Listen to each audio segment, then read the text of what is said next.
दोस्तों आज हम बात करेंगे कुछ इम्पॉर्टेंट HVAC टर्म्स के बारे में। तो यहाँ पे हमने कुछ इम्पॉर्टेंट टर्म्स सिलेक्ट की है। 50 ऐसी टर्म्स है जो HVAC में हम मोस्टली यूज़ करते हैं। तो हम एक एक करके उनको देखेंगे कि कौन सी ऐसी टर्म्स है। तो पहली जो हमारे टर्म है फर्नेस हम HVAC में यूज़ करते हैं। एक्चुअली फर्नेस का काम क्या होता है, ये एयर को हीट करता है डिस्ट्रीब्यूशन के लिए, यानी कि कहीं पे भी हमें हॉट एयर चाहिए तो उसको ये डिस्ट्रीब्यूट करता है, उसमें हीट हो गए। दूसरा हमारा होता है HVAC में कंडेंसर कॉइल। जो HVAC हम यूज़ करते हैं वो क्या करती है, ये आउटसाइड की हीट को रिलीज़ करता है बाहर के लिए, यानी कि जो भी हीट अंदर से निकलती है उसको ये बाहर भेजता है। तो वो काम कंडेंसर कॉइल का होता है। उसके बाद जो टर्म है इवापोरेटर कॉइल, वो हीट को एब्जॉर्ब करता है अंदर से, तो ये इवापोरेटर कॉइल का काम होता है। उसके बाद एक और टर्म है रेफ्रिजरेंट का काम क्या होता है, हीट को ट्रांसफ़र करना, यानी कि इंडोर से आउटडोर हीट जो ट्रांसफ़र होती है वो रेफ्रिजरेंट के थ्रू होता है। उसके बाद एक और टर्म है डक्टलेस HVAC।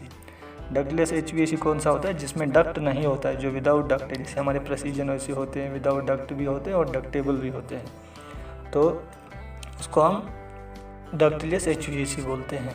उसके बाद एक और टर्म हम यूज़ करते हैं जोनिंग कौन सी टर्म है, ये स्पेस को डिवाइड करता है कस्टमाइज कंट्रोल के लिए, यानी कि अगर हम कोई स्पेसिफिक स्पेस को कंट्रोल करना है तो उसमें क्या होता है, उस टर्म को हम जोनिंग बोलते हैं। उसके बाद हमारी एक और टर्म है थर्मल इंसुलेशन क्या होता है, ये हीट को रिड्यूस करता है, ये हीट ट्रांसफ़र को रिड्यूस करता है। यानी कि हम कोई भी अगर हम मान लो डक्ट है कहीं हीट ट्रीटमेंट एरिया में लगी है तो वहाँ हीट ट्रांसफ़र ना हो, हम उसके ऊपर इंसुलेशन करते हैं, तो उसको बोलते हैं थर्मल इंसुलेशन उस टर्म को।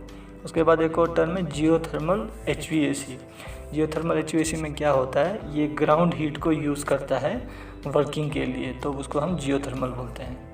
उसके बाद एक और टर्म है VRF, यानी कि वेरिएबल रेफ्रिजरेंट फ्लो।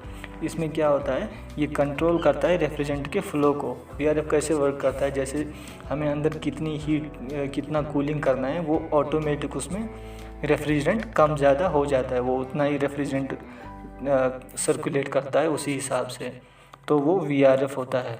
दूसरा हमारा होता है एनर्जी रिकवरी वेंटिलेटर। तो एनर्जी रिकवरी वेंटिलेटर जो है ये अंदर की एयर क्वालिटी को इम्प्रूव करता है, तो वहाँ पे उसको हम बोलते हैं एनर्जी रिकवरी वेंटिलेटर। एक और टर्म है हमारी MERV, minimum efficiency reporting value. ये क्या, इससे हम क्या करते हैं, ये कौन सी टर्म, इससे हम फिल्टर की एफिशिएंसी को रेट करते हैं। दूसरा हमारा होता है R value, insulation material thermal resistance. ये क्या होता है, किसी भी इंसुलेशन मटेरियल की जो थर्मल रेजिस्टेंस अगर हमें देखनी तो उसका हम R वैल्यू बोलते हैं। एक और टर्म है हीट एक्सचेंजर क्या करता है, ये ट्रांसफ़र करता है हीट बिटवीन टू फ्लूइड्स, यानी कि हमारे पास अगर हॉट लिक्विड है कोल्ड लिक्विड है तो वो उनकी बीच में जो ट्रांसफ़र हीट होती है वो किसके थ्रू होती है, हीट एक्सचेंजर के थ्रू, तो उस टर्म को बोलते हैं हीट एक्सचेंजर। एक और टर्म है एयर प्यूरीफायर क्या करता है, एयर को साफ़ करता है, उसके अंदर जो भी पोल्यूटेंट्स है उनको रिमूव करता है। एक और टर्म है प्रोग्रामेबल थर्मोस्टेट क्या करता है, टेम्परेचर में अगर कोई भी चेंज करनी है तो वो होने देता है वो उसमें प्रोग्रामिंग की जाती है, तो जो हम शेड्यूल जो हम उसमें फिट करेंगे कि ऐसा चेंज होना चाहिए तो उसमें वो उसी हिसाब से होता है, तो उसमें प्रोग्रामिंग होती है, तो उसको हम बोलते हैं प्रोग्रामेबल थर्मोस्टेट। एक और होता है लोड कैलकुलेशन HVAC हम मोस्टली करते हैं जब भी हमें डक्ट का साइज़ देखना हो, पाइपिंग का साइज़ देखना हो, तो कितना कूलिंग करना है या जो भी है, तो उसमें हम पहले उसकी हीट लोड कैलकुलेशन करते हैं, तो ये HVAC की टर्म है। उसके बाद एक और है HVAC कंट्रोल। ये क्या करता है, जो भी ऑपरेशन है उसको रेगुलेट करता है। HVAC की कंट्रोल यानी कि हमारा रिमोट कंट्रोल हो गया, कोई भी हो गया, तो HVAC में यूज़ होता है उसको कंट्रोल, उसके ऑपरेशन को कंट्रोल करने के लिए। एक और टर्म है एयर फ्लो क्या होता है, movement of air through ducts, यानी कि जो भी एयर मूव करता है वन पोजीशन टू अनदर, उसको हम बोलते हैं एयर फ्लो। एक और है डैम्पर कहाँ यूज़ होता है, ये एयर की मूवमेंट को, जो एयर का जो वॉल्यूम है इसको कंट्रोल करता है डक्ट्स में, तो वहाँ उसको हम डैम्पर बोलते हैं। एक और है CFCs, क्लोरोफ्लोरोकार्बन्स। ये एक हार्मफुल रेफ्रिजरेंट यूज़ होते थे पहले, अब ये यूज़ नहीं होते, उनको नेगलेक्ट किया गया है, अब इनको अब यूज़ नहीं करते हैं। एक और टर्म है हमारे यहाँ पे UVC लाइट कहाँ यूज़ होती है, ये बैक्टीरिया को मारने के लिए, जो है एयर में बैक्टीरिया होते हैं उनको मारने के लिए ये यूज़ की जाती है। एक और टर्म होती है बॉयलर। बॉयलर क्या होता है, ये वाटर को हीट करने के लिए यूज़ करते हैं रेडिएटर्स के लिए, जो वाटर को हीट करता है रेडिएटर्स के लिए या हाइड्रोनिक सिस्टम्स के लिए, तो हम बॉयलर को यूज़ करते हैं।